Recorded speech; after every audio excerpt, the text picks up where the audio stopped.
Bienvenue les amis dans le web de Néo spécial Pape François.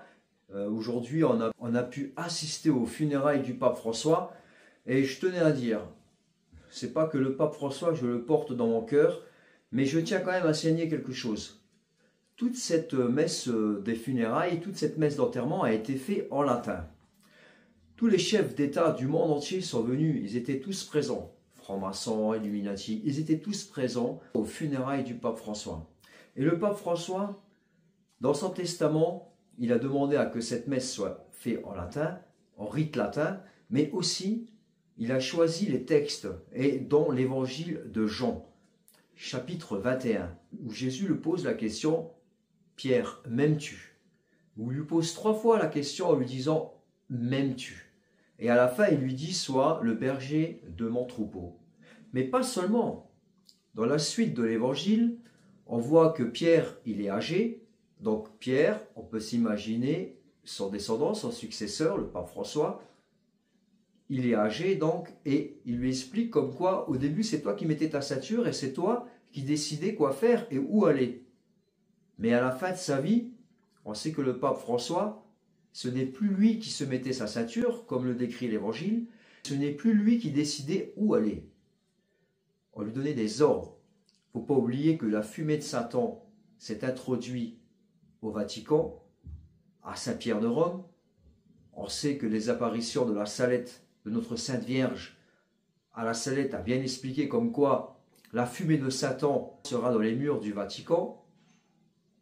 Et on voit qu'à la fin de ce temps, à la fin de ces temps que nous vivons, on voit que le pape François, déjà d'une, on voit que le pape Benoît XVI a dû démissionner parce que on sait que Obama et toute sa clique ont fait pression sur le pape Benoît XVI pour qu'il démissionne. Je vous ai expliqué dans une vidéo pourquoi, comment, parce qu'il était contre le mondialisme et contre l'islamisation de l'Europe.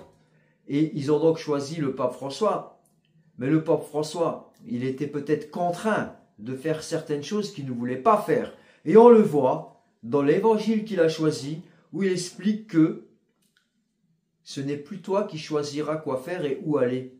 On te dira quoi faire et où aller et tu feras ce que tu ne voudras pas faire. C'est les paroles de l'évangile. Donc on peut s'imaginer que le pape François, il a été contraint parfois de faire des choses dont il ne voulait pas faire. Par exemple, expliquer comme quoi la picouse était un acte d'amour, accueillir tous les migrants, être le pape mondialiste. En tout cas, sa voix, elle a été entendue.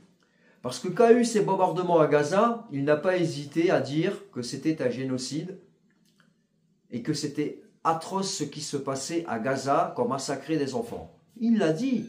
Il a même été mal vu quand il a répété ça. Il s'est aussi levé pour expliquer comme quoi l'avortement c'était un crime. En Belgique, ça a fait la une des journaux. Il a été traité de rétrograde, qui faisait partie du siècle passé. En attendant, il était contre l'avortement et il l'a fait savoir lors de son passage au Luxembourg et en Belgique. Tout ça pour vous dire les amis, c'est facile de juger. On a tous des yeux, on a tous des oreilles, on a tous entendu ce que le pape a raconté. Mais pendant ses funérailles, pendant son testament, il nous a montré qu'il n'est peut-être pas toujours responsable de ses actes et de ses faits.